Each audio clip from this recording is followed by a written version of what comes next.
Okay, I'm here with Caleb Copper, aka Devin James, and Natasha Copper, aka Natty Wild. Thank you guys for this interview, and I'm giving the floor to you to both of you to say your piece. Well, let me start by saying this. I would not be doing this interview it had not been for the fact that I got word that certain people were going to continue to try to run a wrestling promotion who don't deserve to have a wrestling promotion, who have taken what was once a great company and turned it into a laughing stock. And had it just died at the end of the next show, I would have probably not done this interview. But the intention to continue on and to try to run it further into the ground makes me sick to my stomach, and I think it's time that somebody calls bullshit on some of the things that's gone on. And if nobody else will, I will. So that's kind of how I want to start this, is that there's a lot of truth that needs to be told, a lot of records that need to be set straight, so I'm going to start from the very beginning. And I hope I don't bore anybody, and Riley, you're more than welcome to cut this into pieces and post into pieces if you need to.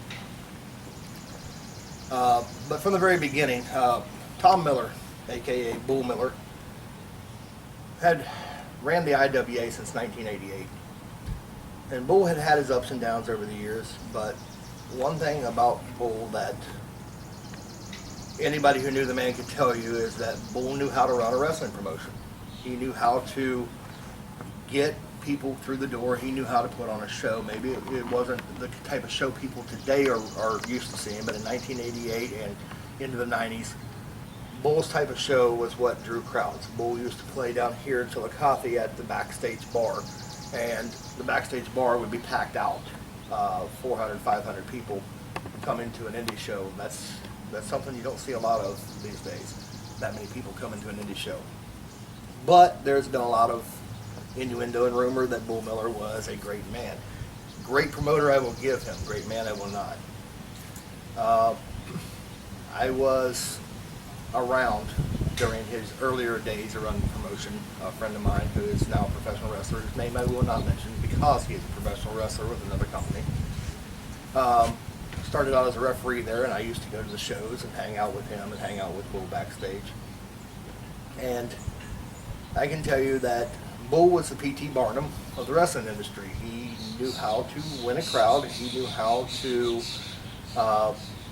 make people want to come to a show. But he also knew how to con people, and he also knew how to screw over his wrestlers. And there was many, many times that I was personally witness to Bull not paying a wrestler he had promised to pay to. I can also say that once Bull got sick, I believe he was trying to do the right thing and make up for some of the past mistakes. Bull had become a born-again Christian at that point in time, and he was really trying to right some of the wrongs.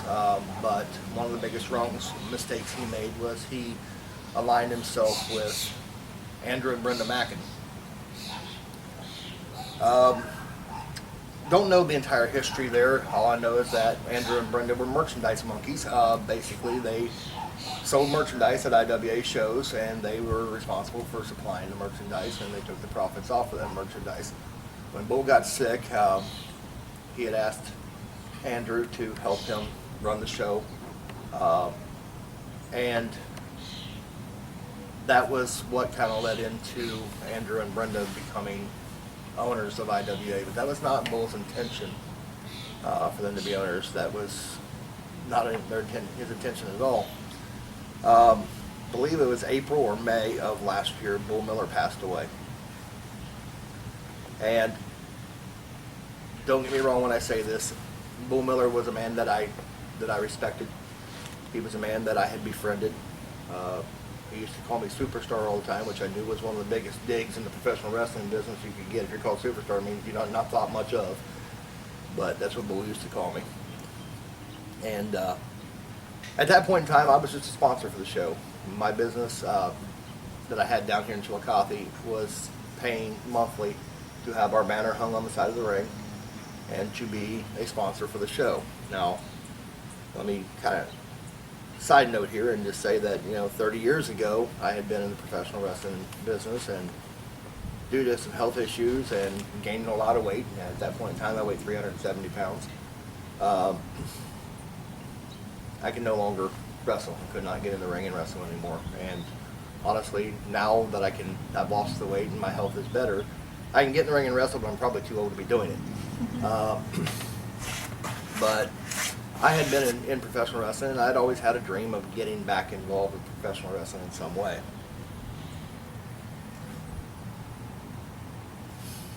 My dream got kind of realized when, I was asked in February of last year to be the new director of authority for the IWA. I still was not part of the ownership. I was not part of the management. I was basically a face in the ring, playing a role just like everybody else was. And when I first did it, Riley, I sucked at it. I was terrible at it. I mean, he handed me a script and said, follow this script, and I was like, okay, I cannot follow this script. I'm terrible following script. Just let me have my, my own way of doing it, and I'll just ad-lib it, and we'll be fine. And the first couple of times, they wouldn't let me do that, but finally he just took the script away and said, go at it, see what you can do. And when I come back to the stage, he kind of shook my hand. He said that was gold. And that came from Bull Miller. A month or so later, he passed away. And we had a big tribute show for him. But I'm sitting in my store at that point in time, and Andrew and Brenda walked in, and they said, we'd like to talk to you. And I said, okay. And they told me, said, we would like you to be a new partner in IWA, 1/3 stake in the company. Because you have business skill that we don't have. I was not being brought in to do promotions. I was not being brought in to manage wrestlers. I was not being brought in to write scripts or any of the other things. I was being brought in to look at the bottom line and make sure that the color was black, not red. And that's what I tried to do. But the first thing I noticed was that the show was lacking a few things, so I invested some money in this company. I bought stage lights, and I bought fog machines, and I went and took the ring and had it repaired. And when I had, just kind of give you an idea of how little consideration had been taken for the wrestler's safety, when I took the ring to have it repaired, they found 600 plus stress fractures in the ring. The hollow core round stock for the rails was broken. At least half of the posts were broken. And so we went out, and the guy who did the welding for me did it for me for free, but it still cost me $1,100 in supplies to have that ring fixed. We bought solid core round stock and made the ring heavier, and put it together in a way that where it would probably last another 30 years now. And the ropes were frayed. You could literally see bare wire through the ropes. So I went and ordered an $800 set of new ropes for the show, which we had a heck of a time on, because I'd never put ropes on a ring before in my life, so I didn't know how to set new ropes, and nobody else seemed to know how to either. So we had to actually have Heath Richmond, Viper, come and show us how to put the ropes on, which I appreciate him for doing that. But so we put money into the company, and as I put money in the company, the next thing I noticed is that we were playing these small town gyms in front of 11, 12, 13 people, and the temperatures inside were enough to have a heat stroke in the ring. And so we came down here to Triple Crown, which is just to my right. The camera's left, and this is where we've been having our shows since July of last year. So literally, we just celebrated our 1-year anniversary with this last show. Our Red, White, and Bruised was our first show, and it's the show we just finished here at Triple Crown Family Fun Center. When we came to Triple Crown, made a pretty lucrative deal with the owner of Triple Crown, who let us end up having the venue for free because he got concessions off of our attendance. In the first couple shows we had, we had attendance in excess of 300 people each show.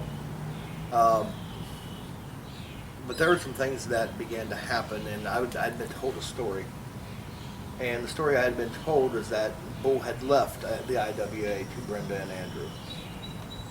And as time went on, Andrew walked away from the company, and he gave Brenda his shares, so Brenda was now 2/3 owner, and I was 1/3.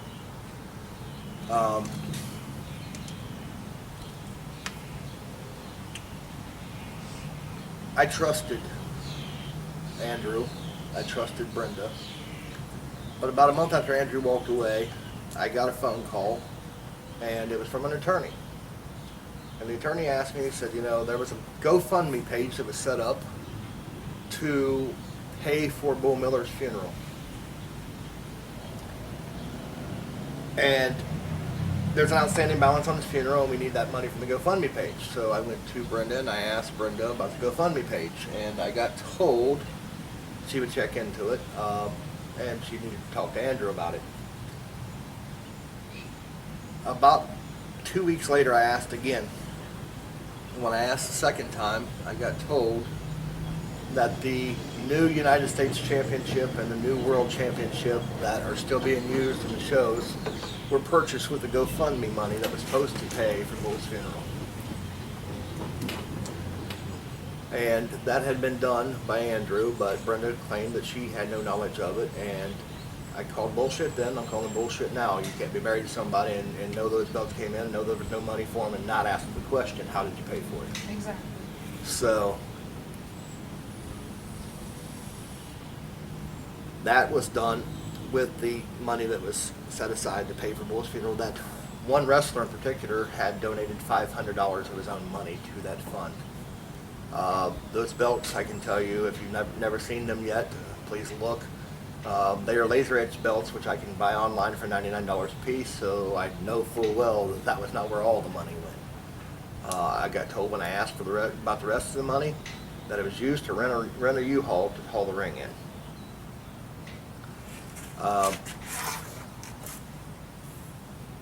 Is at this point that I didn't know what to do. I did not have the money to cover the lost money from the GoFundMe page. And so I kept my mouth shut. I shouldn't have. I should have called somebody that day. And I should have told somebody what had gone on.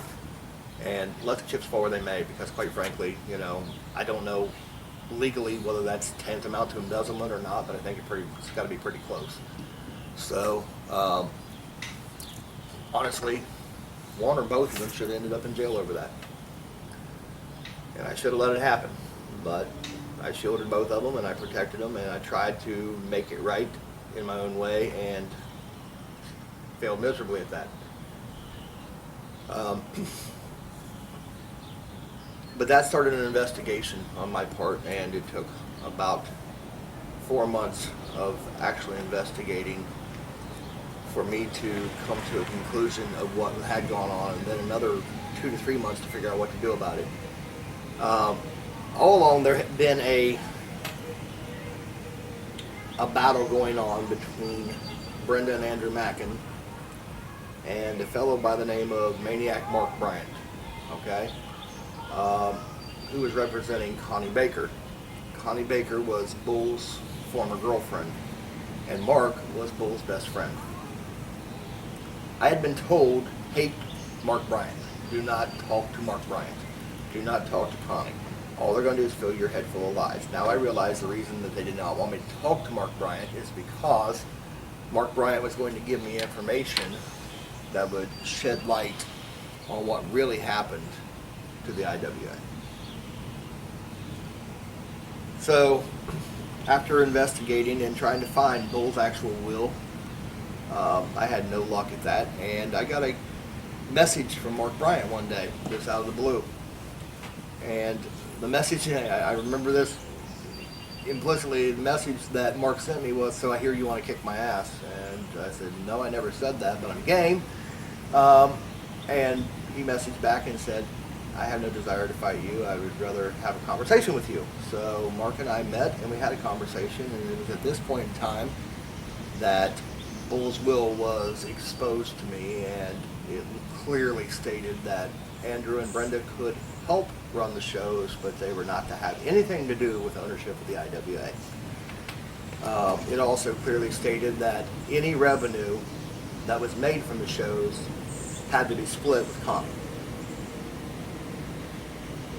It was also stated in Bull's will that all title belts that had been part of the IWA were to go to Connie's children.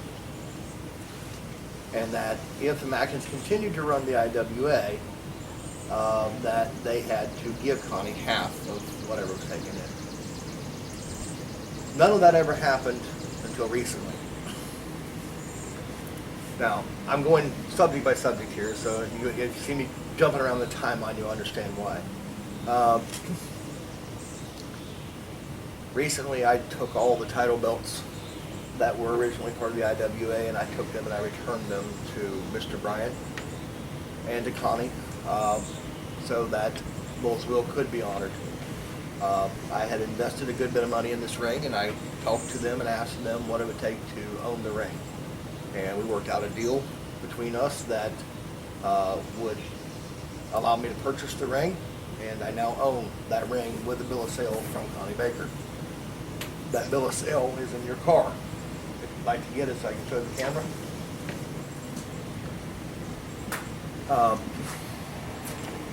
It's a handwritten bill of sale, but it is from Connie herself.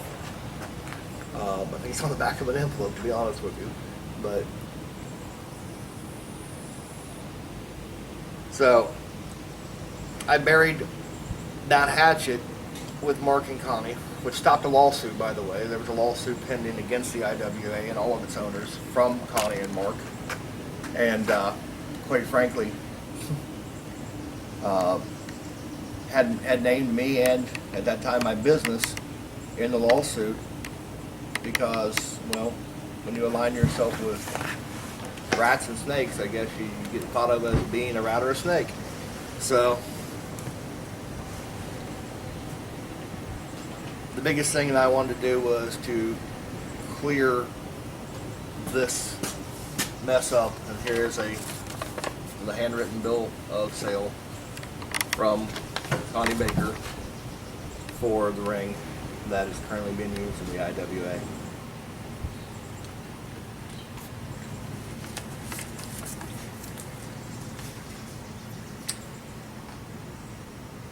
I wanted to clear this mess up so that Bull's legacy was not tarnished. I wanted to clear this mess up in hopes that the IWA could survive what had already been done to damage it. And I wanted to clear this mess up to clear my own name. The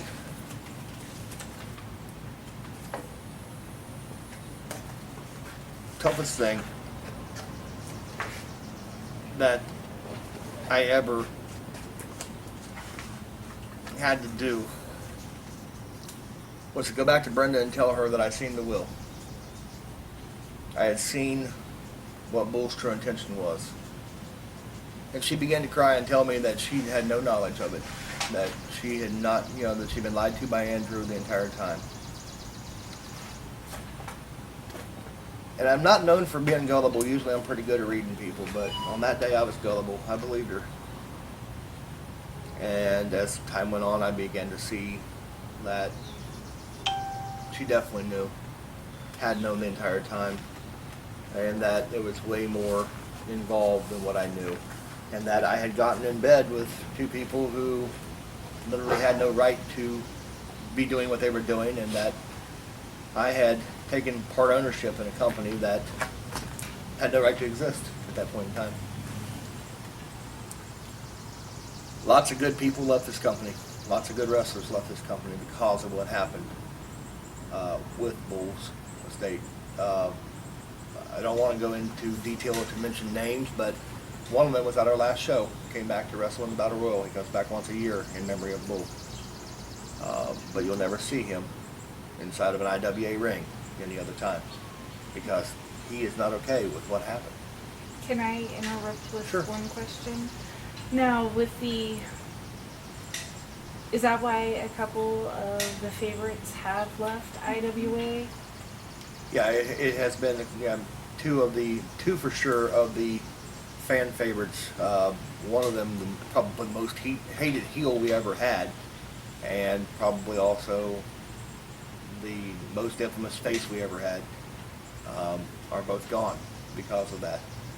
And I think also that, I don't think he's going to mind, he likes to blow people up anyway, so I don't think he's going to mind me mentioning his name, but Guile Castle definitely had that in the back of his mind when he decided to leave the IWA as well, too. Okay. When this all began to come out, I sat down and I talked with him, I sat down and I talked with Vincent Cross, two very good friends of mine, people that I respect in this business, people that I believe know what they're doing, and while sometimes I wish they would be a little less vocal, they're people that I love them. They're like brothers to me. And but even Vincent Cross, I mean, you know, I sat there on the phone with him one night when I explained to him why Andrew couldn't be trusted, and listened to him actually cry, literal, real tears, because he thought Andrew had told him the truth. And it was not a good night. You know, it was. So the whole thing began to play out, and as the Mackins began to take control of the company, before Andrew and Brenda split, one thing they were doing was they were running training classes, and they were having just random wrestlers, whoever happened to be there at the moment, do the training. And there happened to be one mentally handicapped young man. I don't think I can legally say his name because I believe he's underage. Then we won't say his name. But one mentally handicapped young man who they had been taking money, $25 every training session for however long, all the way back to Bull. This young man still messages me every week wanting to know why he can't come train, and it's because I'm not going to milk him out of his $25. He's never going to be a professional wrestler, and he was told the entire time he was going to be a superstar, just so he'd keep paying him $25. But he would stand in the ring and do much of nothing and watch other people train. And I saw that myself, and honestly, I didn't appreciate that at all. And I can tell you that was one of the first things that I did change, is that, you know, since that was the case, we dropped the charge for training. Nobody paid for training in the IWA after that. I made it simple for people. If you want to train, we don't have trainers on staff. We have wrestlers on staff who can help you learn. But are they certified trainers? No. Are they professional trainers? No. And so anybody who wanted to learn, we tried to help with the idea that if you become good enough to wrestle on a show, that you work the first year for us without pay. That's you paying your dues to the business. Country Time Tommy Blaine happens to be one of my own trainees, one of the guys I trained. And I think he just got pretty high marks from your review recently, so I trained her. She's still in training. She's still got a lot to learn, but she's come a long way. And the reason that I stopped letting anybody pay for training is simply this. I don't want anybody being taken advantage of. Not by me, not by this company. I do this because I love this business. And I take a lot of shit for not knowing what I'm doing. There's a lot of people out there who say, you know, you don't know what you're doing to run a wrestling company. Well, you're right.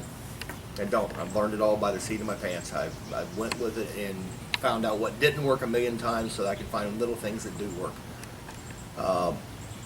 That's why I ask for help. That's why I go to guys like Guile and to Vincent and say, you know, what I do in this situation. I'm not above asking for help. And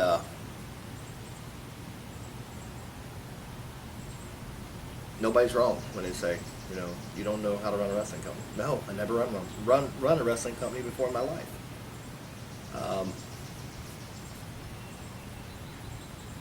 ran a wrestling company before my life. My grandma would have smacked me for that. But I'm learning every day. I'm learning what not to do more than I'm learning what to do. And I learn by listening. I learn by listening to guys who've been in the business longer than me. I learn by listening to reviewers such as yourself. And the things that you say do matter, because that's how we change our game. That's how we step it up. That's how we become better. Here's a few things I am good at, okay? I treat people like people. I'm not in this business to try to downgrade or talk down to people. I will treat them with the same respect they'll treat me with. And it's one thing that I heard come out of Brenda's mouth more times than I care to count. Is there a language barrier here? Okay. You can, you have free reign. Any of the wrestlers in the locker room can tell you how many times that they were told, get your fucking ass inside and get your fucking ass in the ring and get your fucking gear on or I'm going to throw you the fuck out of the building. This went on over and over and over again from Brenda. And yet she's the one that put the bar on the F word for the wrestlers. I've never heard anybody with a more abusive tone. Honestly, I think it's Munchkin syndrome is what it is. When you're that insecure and you're that short and you're that, you just don't have the ability to act like a human being. So you got to be a bully. Napoleon complex. Frankly, yeah, it's definitely that. It's Napoleon complex. And so that's what she was. And I tried to tell her, look, the guys don't respect you. Please stop acting this way if you want them to respect you. If there's ever going to be a chance that this business succeeds, the guys have to respect you backstage. If you don't have their respect backstage, you will never get them to put on their best show. And it's proven true. There's a handful of guys who want to go with Brenda into this new IWA. Though for the life of me, I don't know what they're going to wrestle on. A sandbox, maybe? But I've got a turtle shell one in my backyard they can borrow. But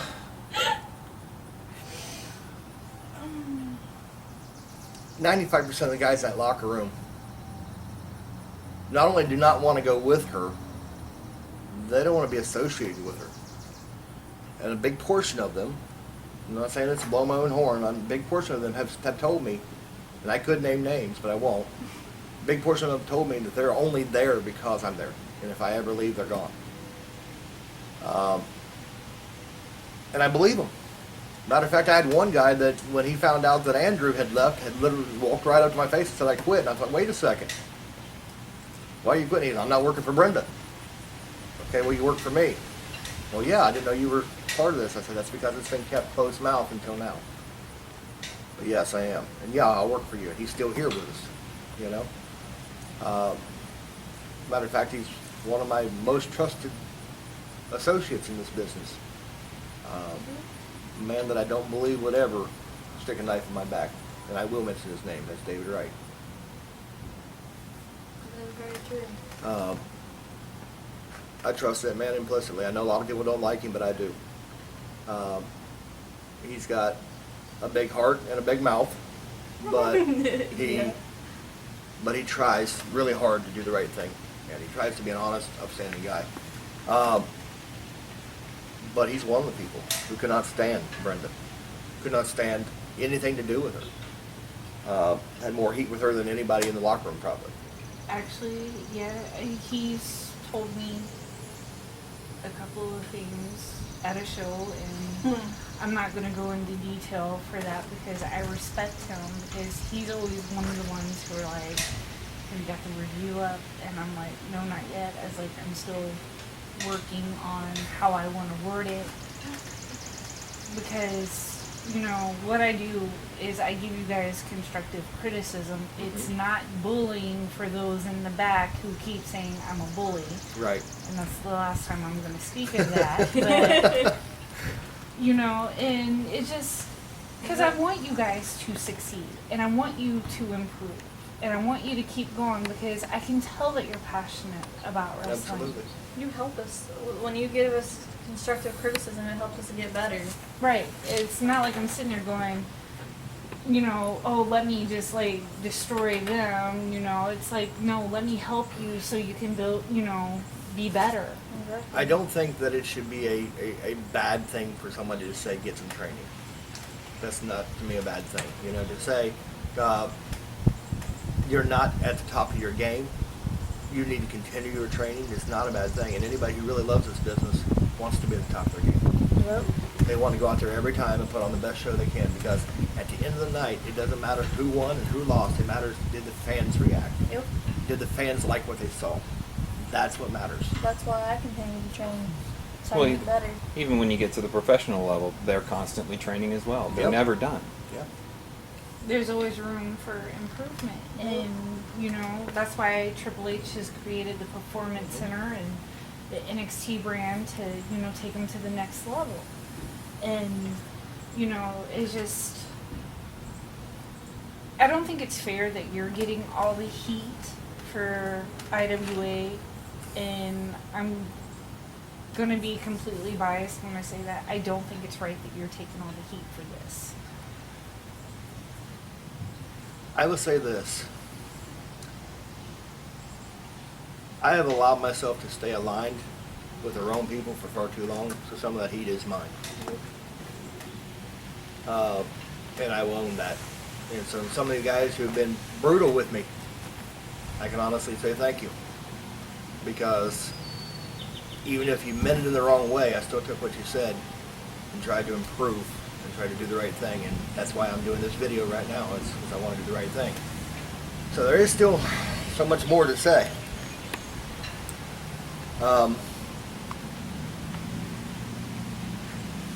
Many times wrestlers were promised pay, both during the Bull Miller era and during the Mackin era. And then they did not get the pay they were promised. Wrestlers were booked with a promise of being paid, and when it came down to it, well, we didn't make enough at the door became the excuse that got used. Let me just go on record and say I'm not rich. Never been rich. I live in a modest $90,000 house that I'm still paying payments on, that I probably wouldn't even be living in if it had not been for the fact that it's been in my family since 1952. I drive a $500 broke down car. I'm not rich. But I have tried to pull money out of my pocket. She's seen this several times. And pay guys who had been promised pay. Even when it meant that some of our bills didn't get paid.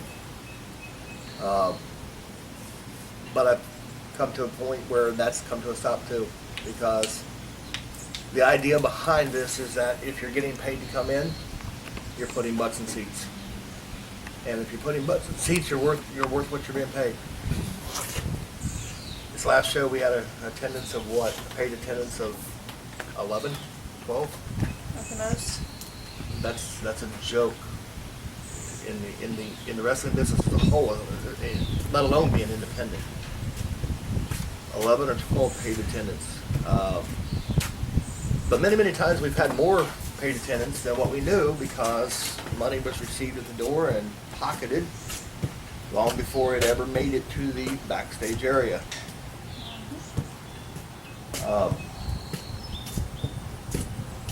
And that was observed by another member of management, that being done, and so we started a protocol that basically money gets transferred to a security guard, and security guard brings that money directly to me, and then I expose exactly how much was made in front of everybody. That's how we've overcome what I will call what a spade, the theft of the money that gets made at the door, at the gate. On top of that, some other things, pay to play. That's that's one that really bothered me, and I immediately put a stop to it. But it came to my attention early on that a couple of people who had been made champions were actually asked for money for being the champion. That doesn't happen here anymore. That doesn't happen in IWA anymore. But IWA, guys, is going to close. This next show in August is the last show IWA will put on, at least with me behind the reins of it. I am distancing myself from the IWA. I'm distancing myself from Brenda, from anything that went on before. I'm distancing myself from Bull's legacy or Bull's memory. I'm distancing myself from the drama and the bullshit that went with it. Does that mean I'm leaving the wrestling business? No. I'm sorry to some of you, this will come as a real blow, but I am not leaving the wrestling business. I am staying in the wrestling business. I am moving on, and I am starting another promotion. But I'm starting a promotion with about a third of the roster we currently have. And I'm starting a promotion that doesn't have the laughable element that it has had under IWA. I will be bringing in talented performers who want to wrestle, not create drama, but want to wrestle. You know, some of the guys that will be going with me, Action Jackson York will be going with me. JJ Stone, Rob Allen, or Robert Sergeant Dow. He's been Rob Allen, Sergeant Benny Dow. Violence. Benny Violence will be going with me. Me, of course. Yes, Maddie Wild will be going with me. She has no choice.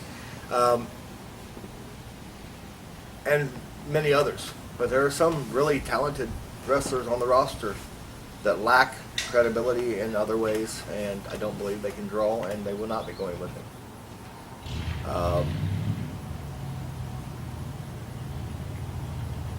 Also, we will not be taking any drama whores.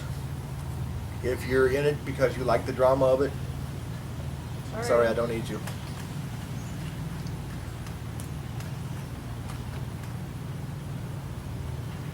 To Kodiak and Brenda. Brenda was living in my house at the time that her and Kodiak got together. Am I jumping subjects too much here? No, you're perfectly fine. Okay. Like I said, you get free reign. Brenda was living in my house at the time that Kodiak and her got together, and at first I actually thought it might actually be a good thing. I really did, because he was alone, she was alone, and I thought, you know, two lonely people finding each other, you know, it's the perfect Romeo and Juliet story, you know. Not even close. Not even close. The one thing I cautioned them about, because at that point in time Kodiak was a face and Brenda was a heel, the leader of the asylum, and I cautioned them about blowing kayfabe by being seen together. And then a picture got taken of them together at a restaurant and it went viral on the internet. And I will blame you for that, because you took that picture, but you didn't mean for it to go viral. Nope. I can't help it what Hex did. Sorry. So, well, somebody did. I'm not going to say it was X,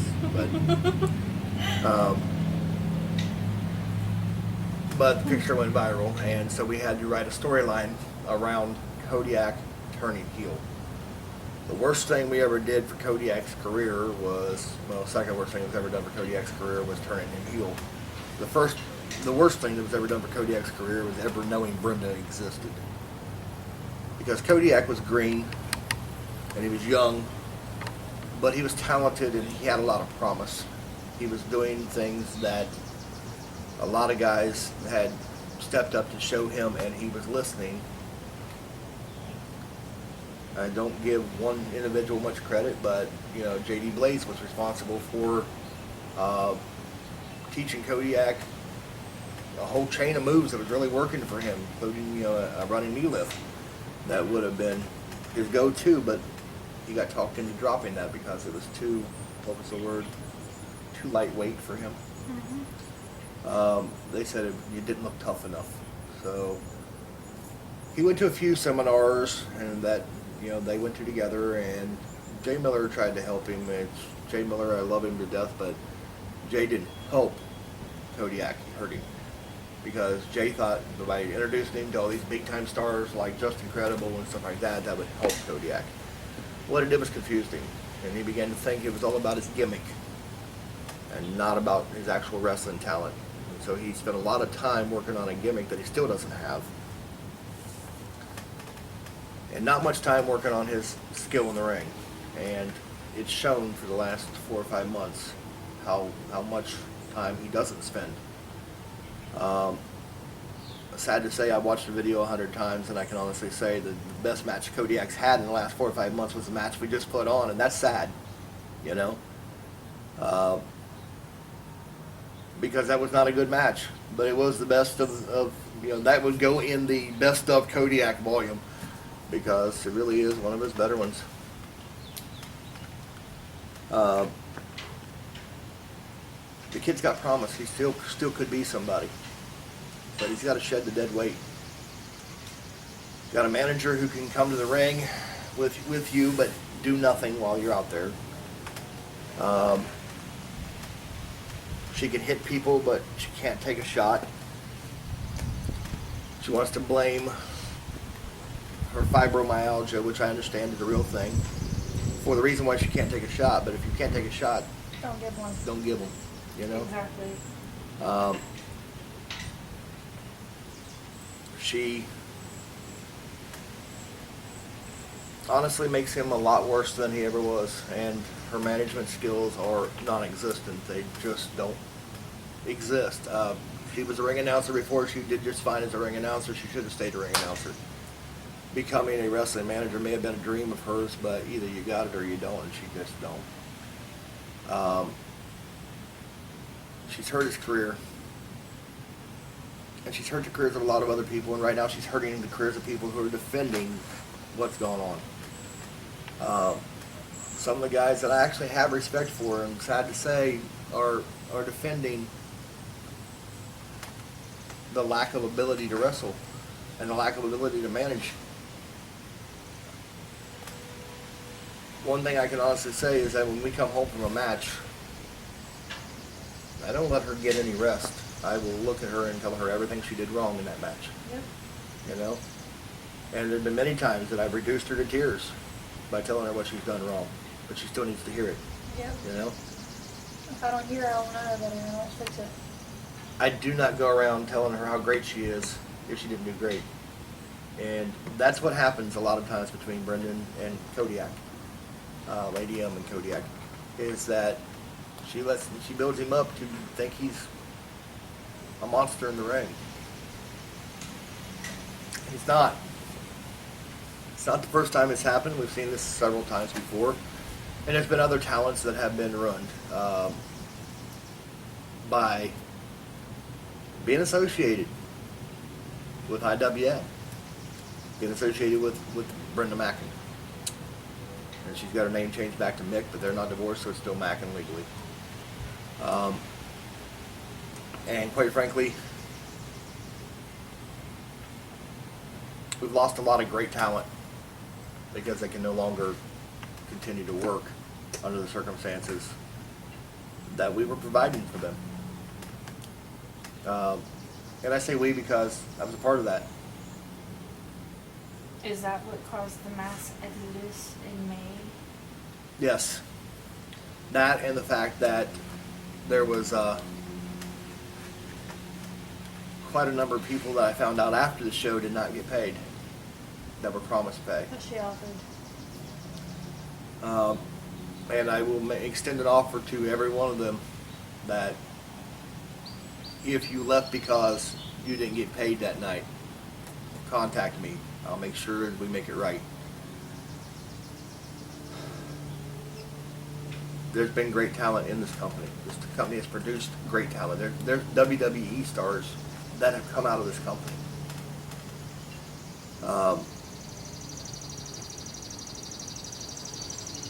Talent that I have seen leave this company personally that I would love to have back.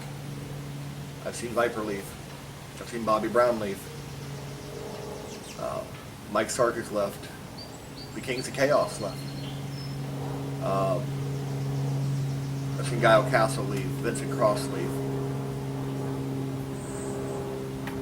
There's been great talent that can carry a show. Charlie Brown,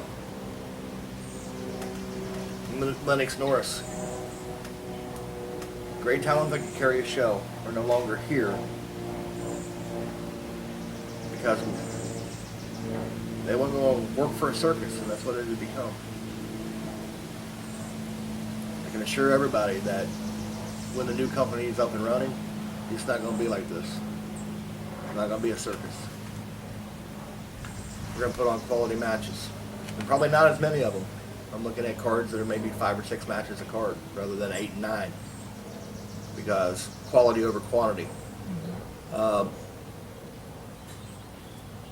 guys that have left before, I'm hoping I can get to come back. Though I was associated with the problem, so they may still see me that way as well.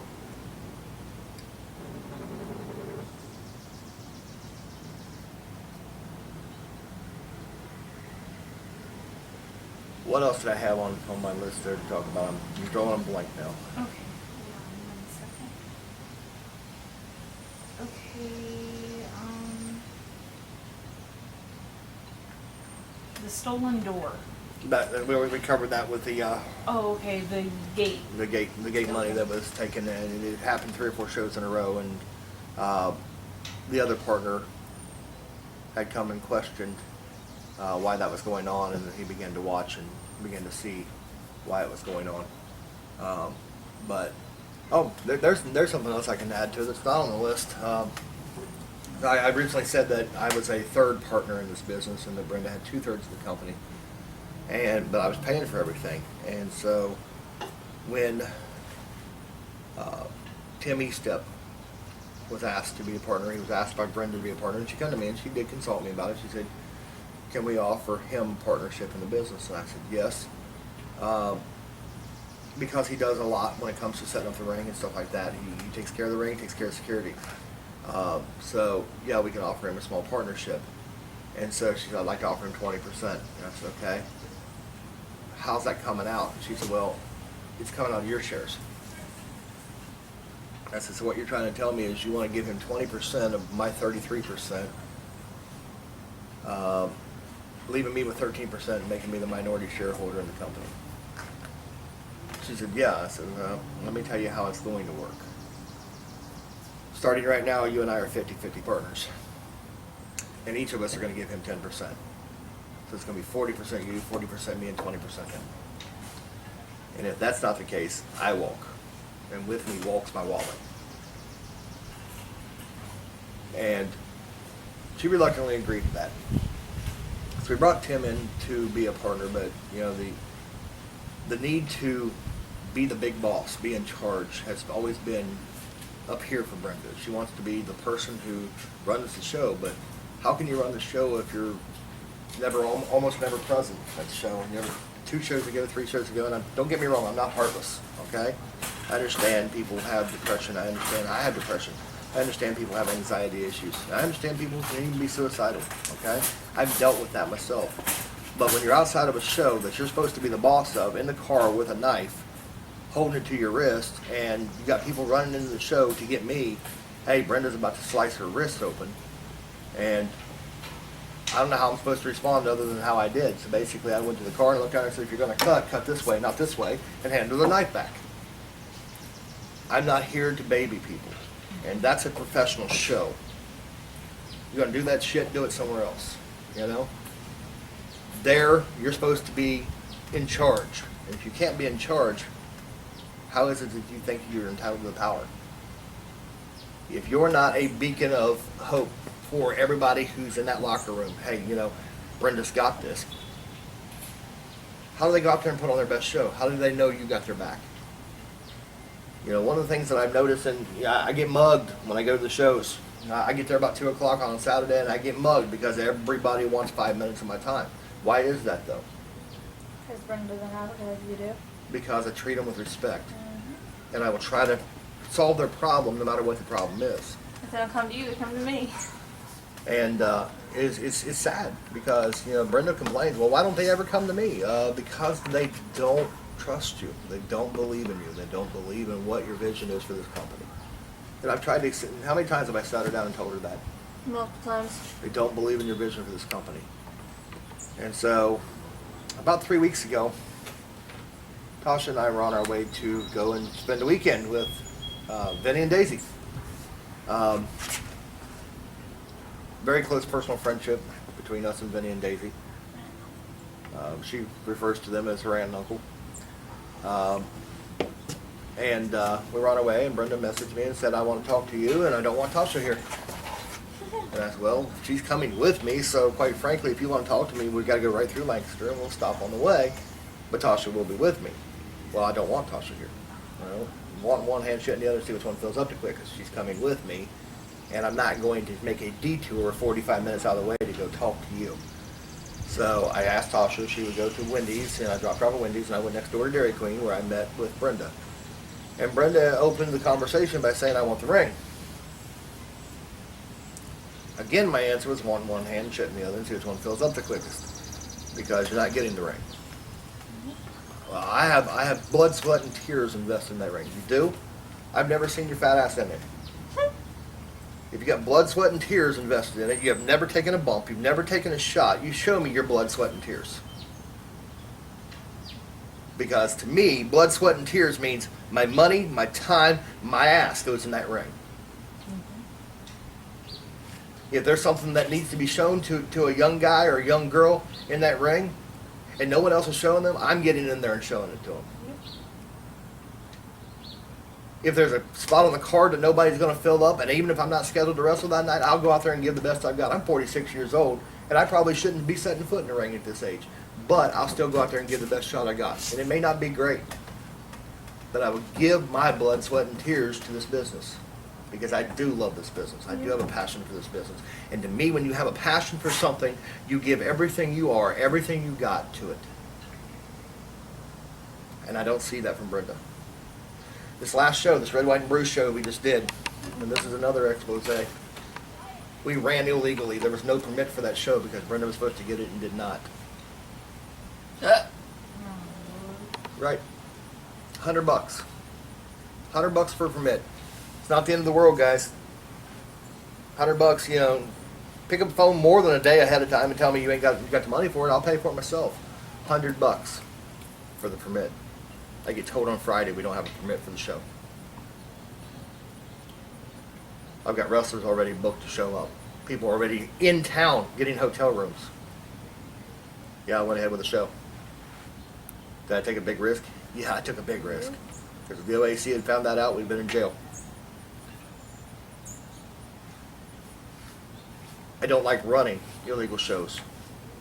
I don't like running shows that are not properly insured, properly permitted, and properly funded. When guys come through that door, they come to give their best. Trust me, many of them have heard it from me personally when they didn't give their best in that ring. Personally heard it from me when they did not give their best in that ring. But at the end of the day, they came there to do a job. They came there to put on a show. They came there to give their best. And many of them only ask for gas money. Why can't we give them that? You know? Why can't we have a proper permit for a show? If you're going to tell me about putting your blood, sweat, and tears in that ring, why can't you take a shot? How is it you can be out there giving shots and not take them? That's not blood, sweat, and tears. That's a half-assed effort. Taking shots hurts. Taking shots hurts. You're right, it does. Speaking of I got pancaked with a steel chair 4 times last show. I know it hurts. Speaking of taking shots and getting shots in return, let's talk about.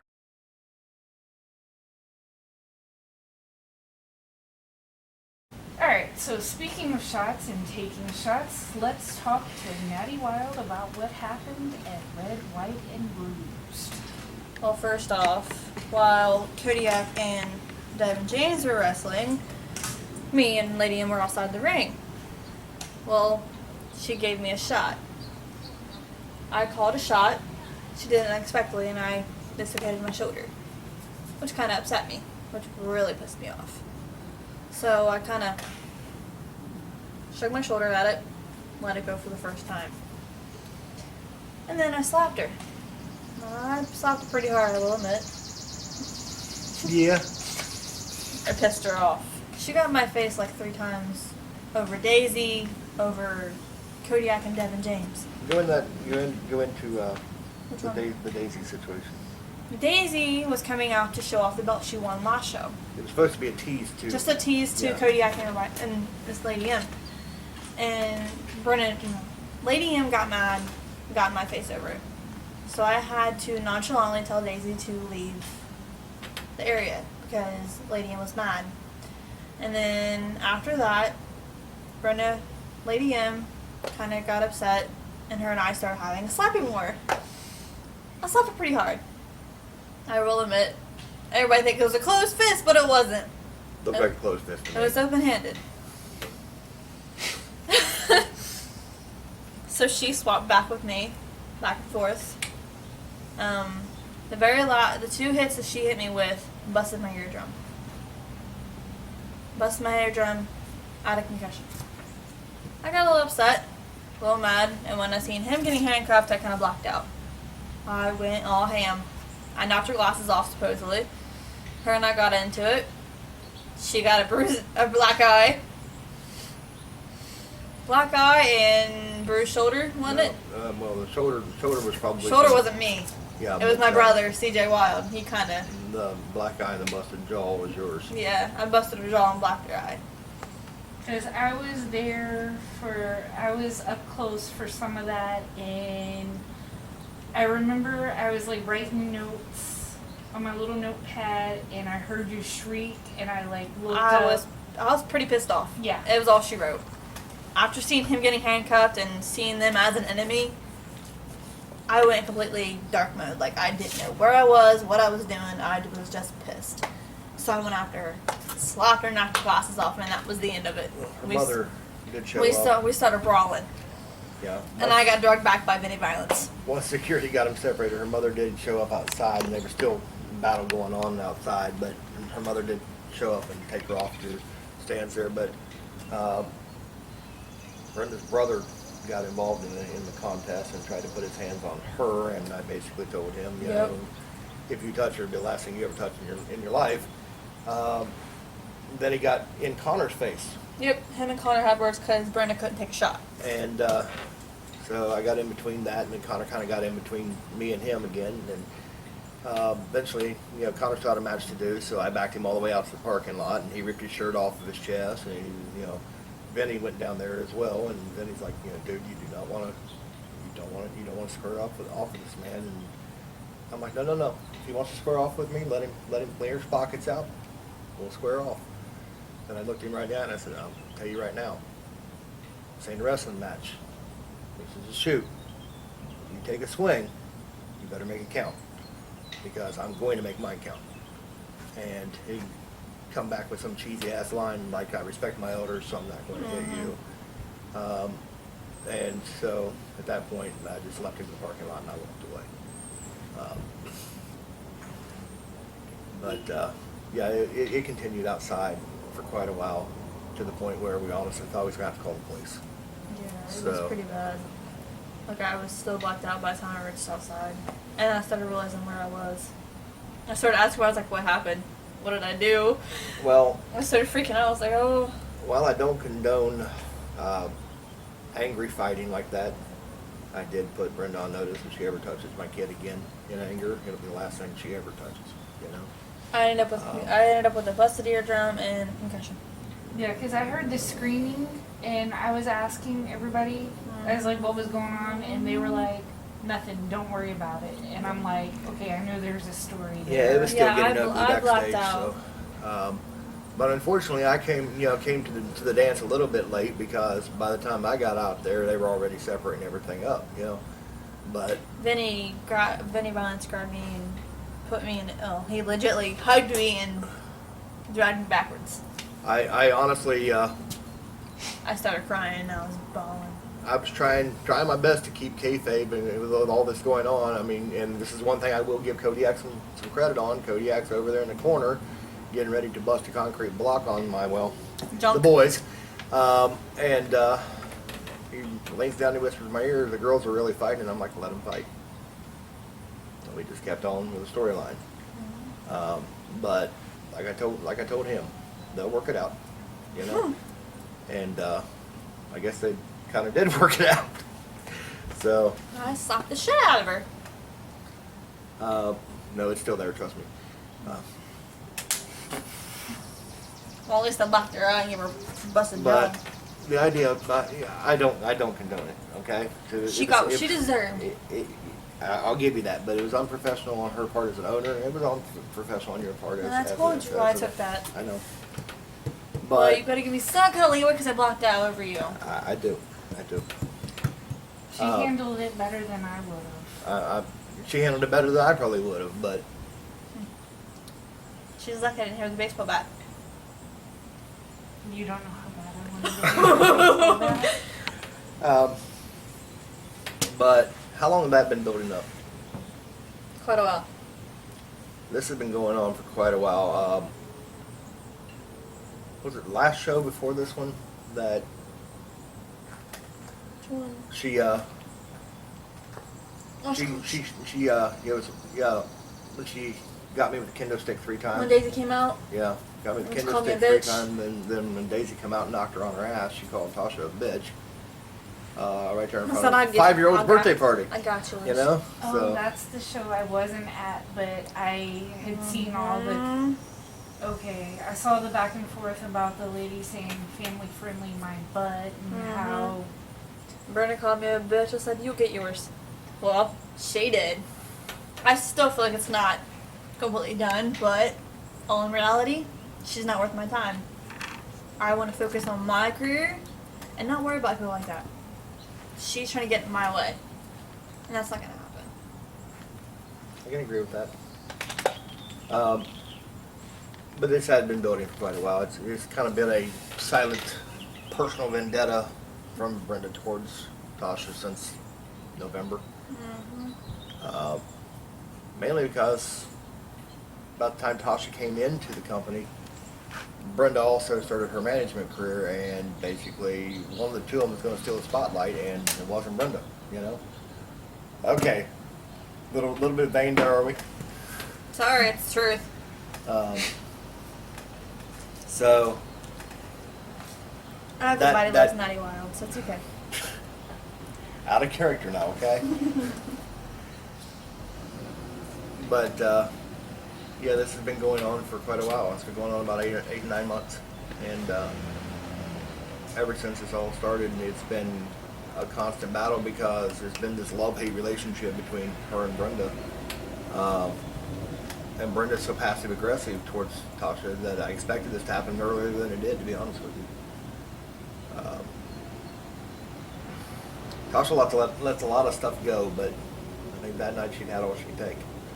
So. Especially after dislocating my shoulder, getting a busted eardrum, and concussion. I had enough of it.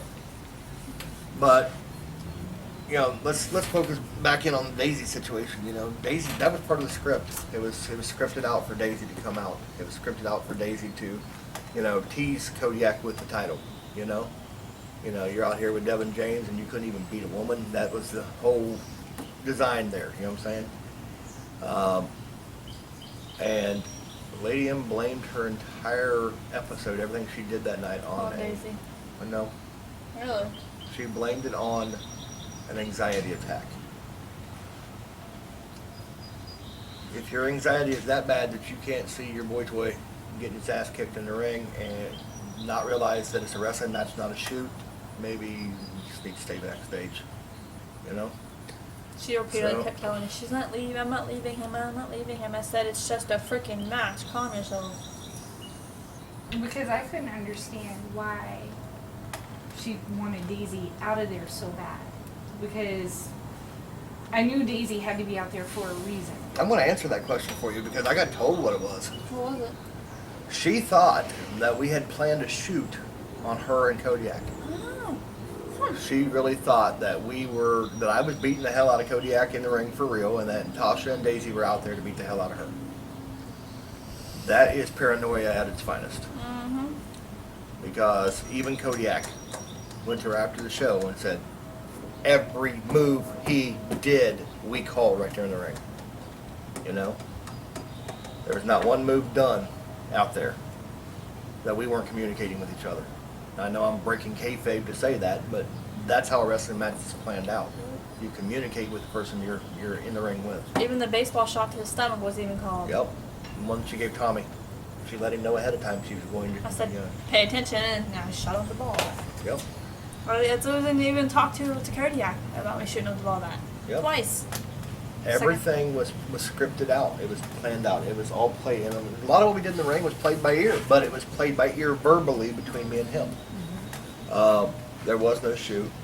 I did my level best to protect him. I think he ended up with one knot on his head, and that was from the stop sign. 2 DDTs, a power bomb, a power slam off the top rope. Those didn't hurt him because he was put down the right.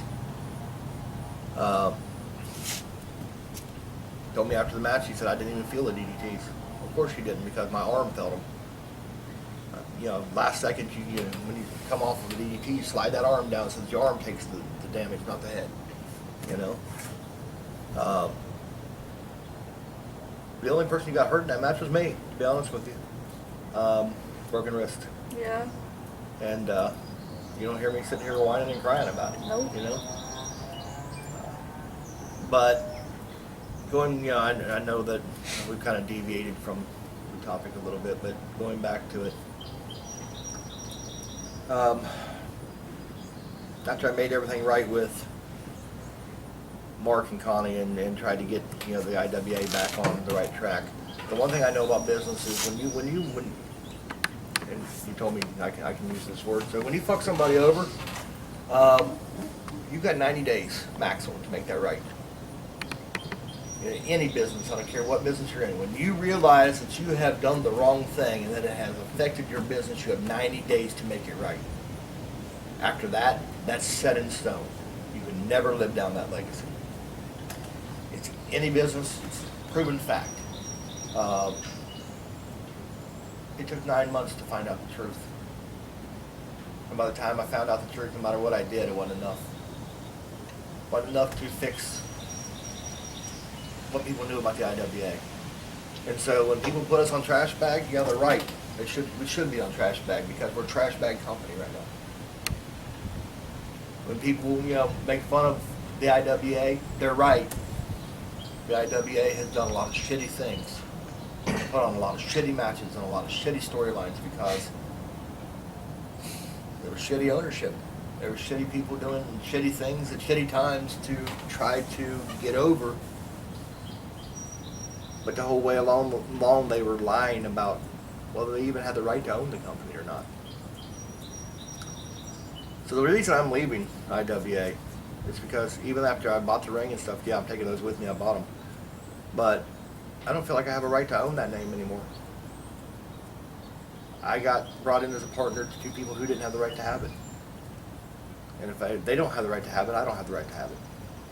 So the IWA started in 1988 under Bull Miller.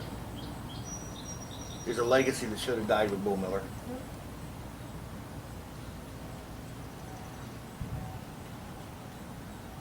And the IWA will never have the same name again that it had while he was running it.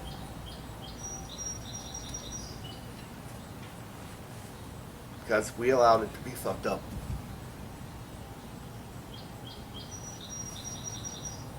And that's something that no matter how well I do in this business after this, I will always carry that thought.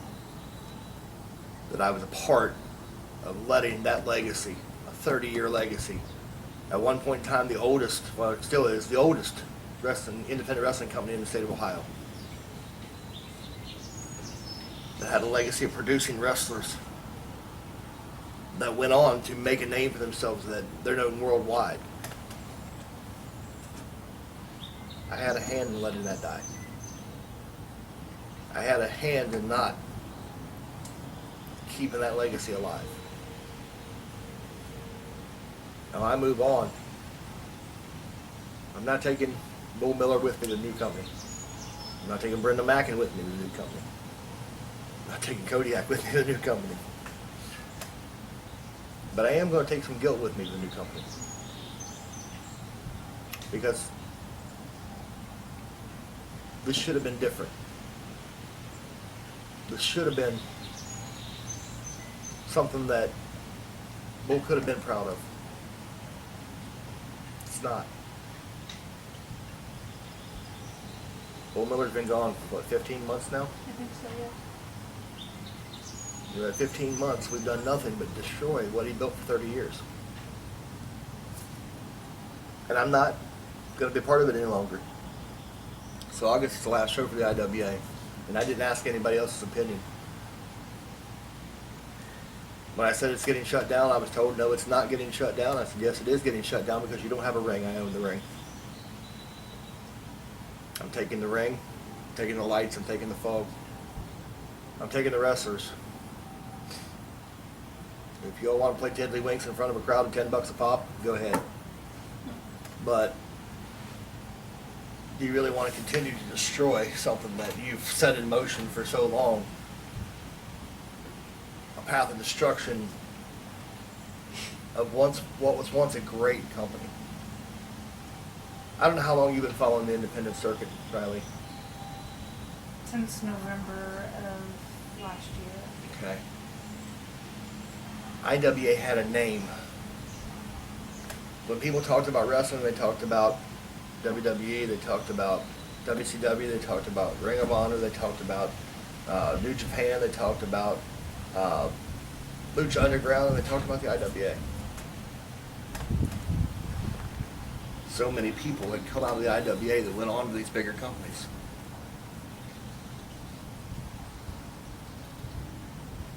I can remember times when guys used to fly out of rafters. I remember hearing Bull Miller say, well, he's either dead or he just, got the crowd to pop, one or the other, but either way it worked,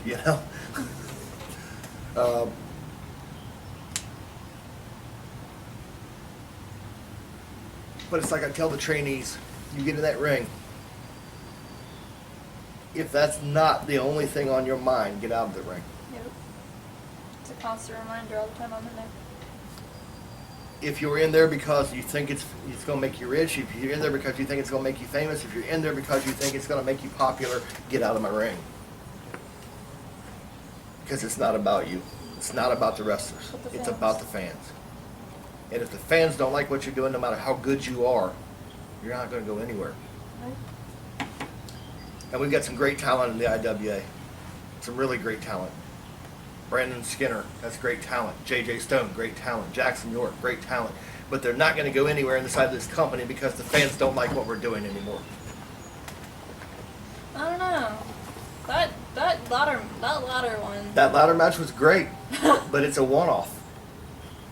That Sure. ladder spot scared the hell out of me. I'm gonna be honest. I was in the back when that happened. I couldn't see anything really.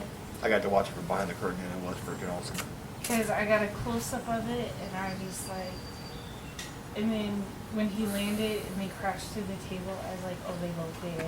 I was like, I can't look. Because I'm like recording and covering my eyes, and I'm just like... I happen to work with Jackson York. He works the same place I do, and I was talking to him yesterday, and he said his head still hurts from going through that table. Aww. You know, because when I posted that review, and a couple of them shared it publicly, I was like, please don't let there be any blowback for that, because I did not want blowback on anybody who shared that review. Right.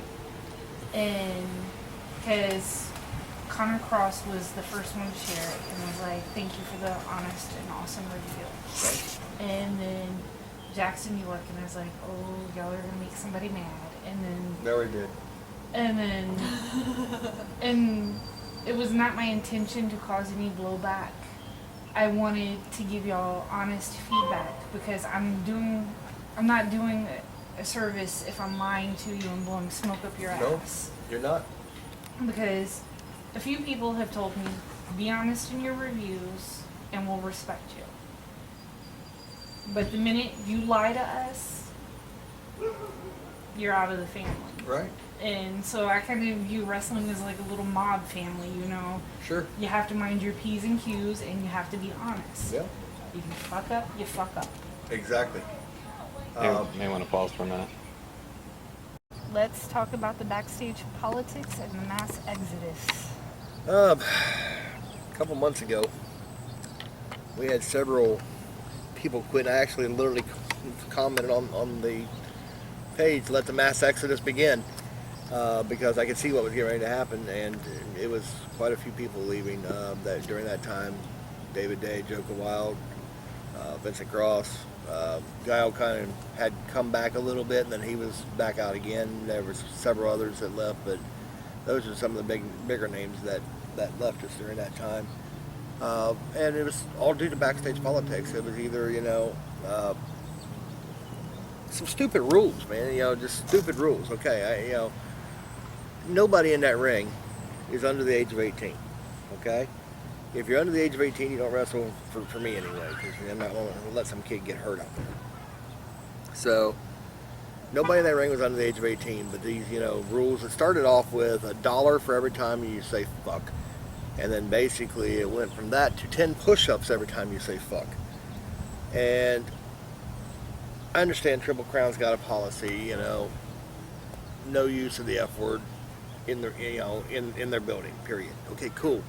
And everybody was aware of that policy, but we weren't talking about inside the building. We were talking about out back, out behind the building, where it was, everybody was free to be themselves. I mean, my goodness, I saw guys out there acting like they were screwing each other, let alone saying F. I think, quite frankly, it would have been a whole lot more offensive for people to walk out and see that. But Brenda made such a big deal out of, them being who they were.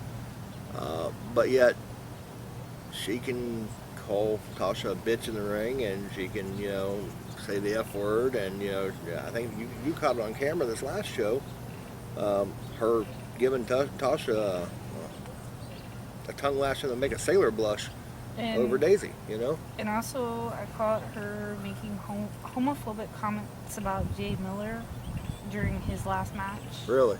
Yes. That Jay be interested in hearing that. It's one thing that... No, she said it in front of him. She called him a little fairy, which I do not condone. So let that, Well, this... One thing I can honestly say is this. I believe in letting people be themselves. Now, if there's a policy and they're going to do it in the ring or something like that, and, when Connor used the word ass in the ring 2 shows ago, I ripped his butt about that, okay? Because... That's okay if you're in a ring over there, but if you were over here by a 5-year-old's birthday party, that's, no, that you were told no from the beginning, don't do it, But these guys out back being themselves and having fun, what are you here for,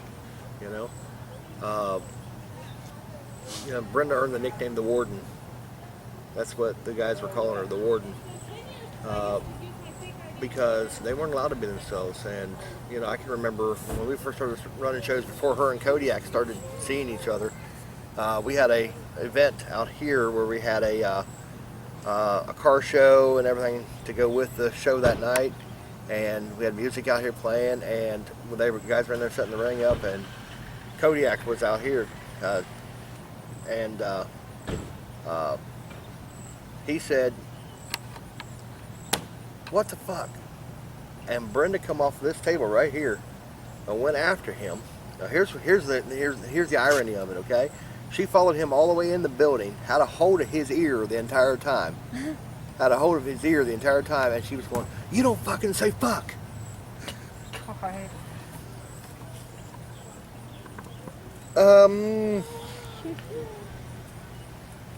I don't know.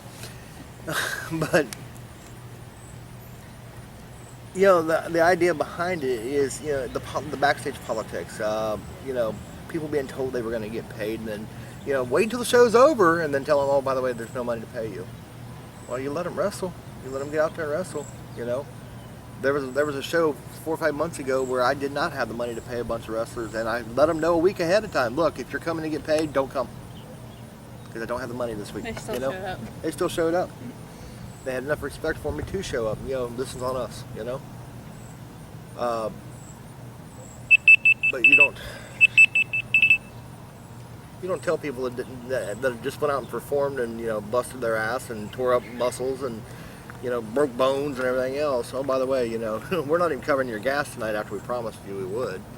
That's backstage politics. And that's that and the kissing, the ass kissing. It seems like everybody who kissed Brendan's ass got a title shot, and the ones who didn't still haven't gotten a title shot. Some guys. Here's some facts for you. Okay. Guile Castle's never been the IWA World Champion. Not one time. Buckshot Jones has never been the IWA World Champion. And yet Kodiak's been the Livewire champion already. IHOP tag team champions for the second or third time now. Starting to smell a history going on there. Mm-hmm. JD Blaze, when he was here, skinny little guy. Scale of 1 to 10, he was 5 or 6. He wasn't terrible, but he wasn't great. They made him world champion. Why? Because he kissed enough ass. You got guys like Chris Creighton. Mm-hmm. They can go in the ring. They're young. Don't see a title belt on any of them. Creighton's got a mouth on him, and he ain't gonna kiss her ass. No.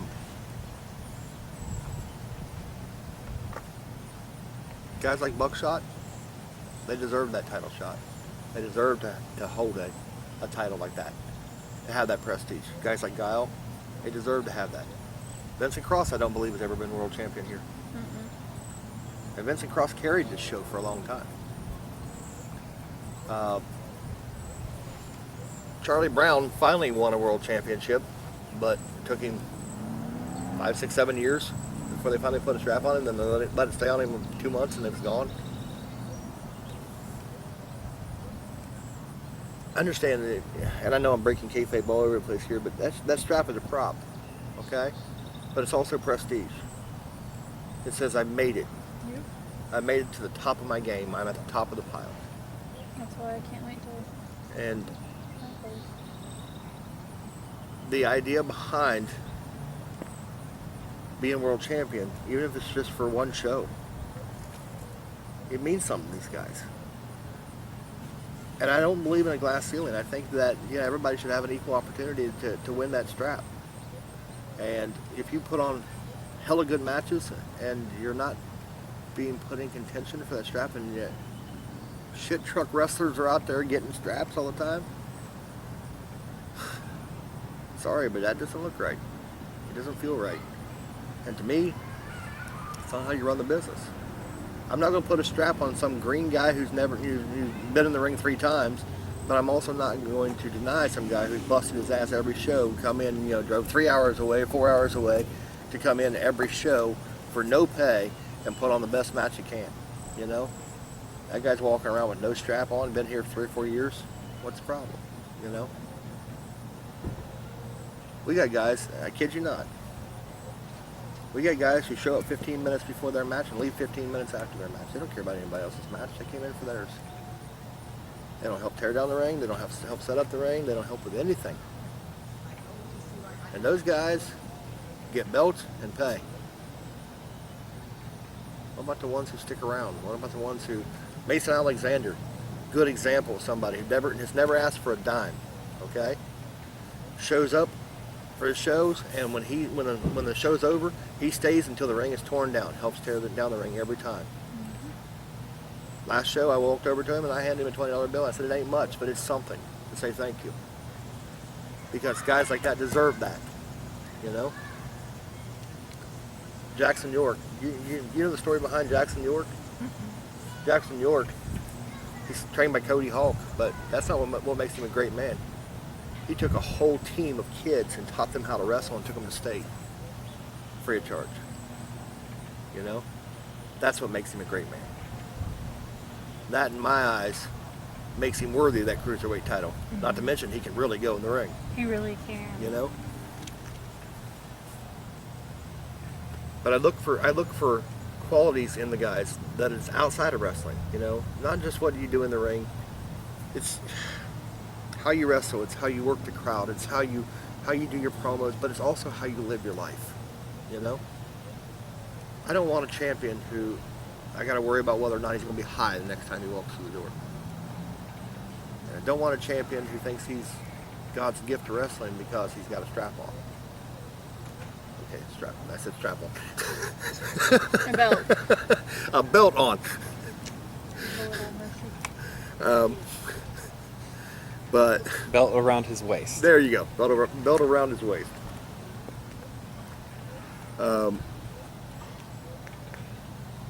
I want guys who not only are living, especially if you're a face.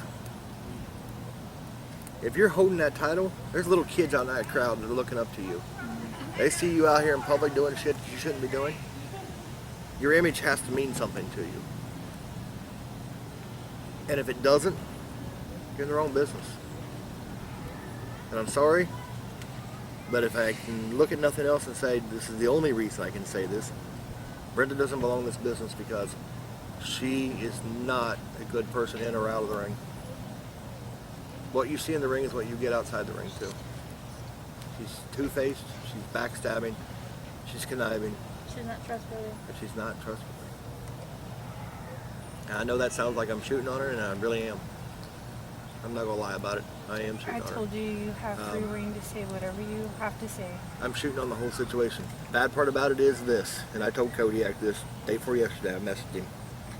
I said, I'm going to tell you something. I said, I really believe that you could be somebody in this business. But for that to happen, You gotta go from Brenda. you got to get away from Brenda. So you got a choice to make, and that's either your career or your bear cave experience, which is inside joke. Inside joke between me, him, Brenda. Brenda is the death of his career. If he gets away from her, gets with some guys who know what they're doing, and starts listening again, he can have a wrestling career. The kid's got some promise. I'm not going to say he's ever going to be, Guile Castle. I'm not going to say he's ever going to be Vincent Cross. But he doesn't need to be. He needs to be Kodiak. He needs to be the best Kodiak he can be, And he's choosing,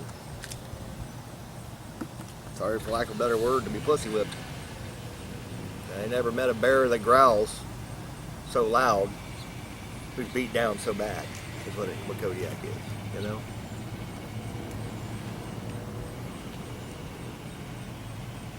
And Brenda, if you're managing somebody's career and you can't tell the difference between a shoot and a match, stay the hell out of the ring.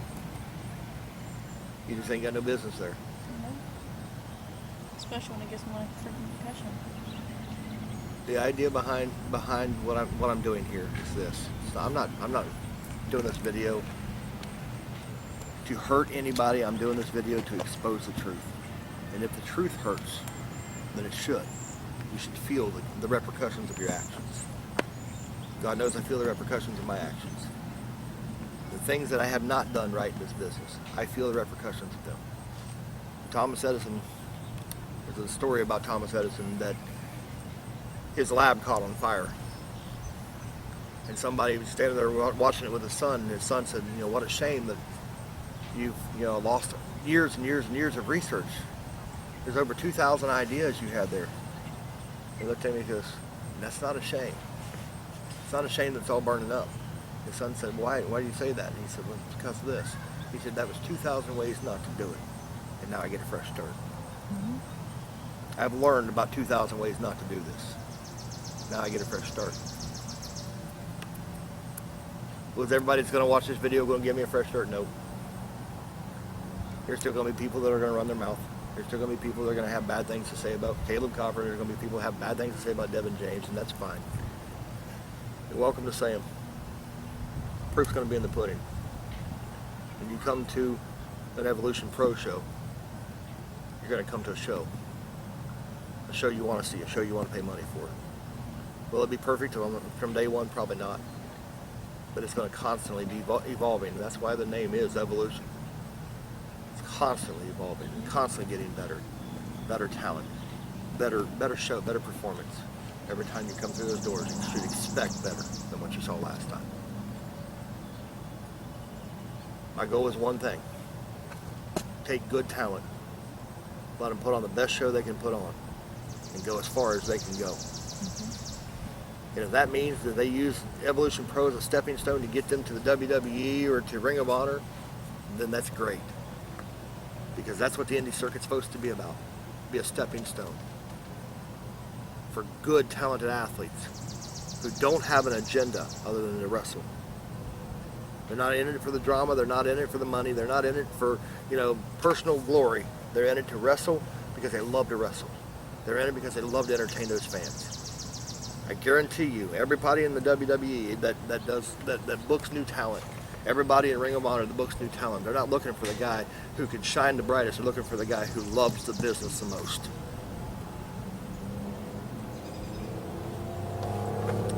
And that's what I want this next company to be. A company filled with guys who love this business. I'll never have that in IWA. And that's why I'm leaving it. So if Brenda wants to continue the IWA, good luck to her. I won't sit and try to run her company in the ground. What I've said today is all I will ever say about it. But now the truth has finally come out. And I understand there's going to be backlash for me as well on this. And that's fine. I got big shoulders, I can take it. People need to see what's real. And hopefully, by seeing what I've said on this video, you'll be willing to give Evolution Pro a chance. I think you'll see something totally different. But as far as I'm concerned, as far as my wrestlers are concerned, IWA is done after next show.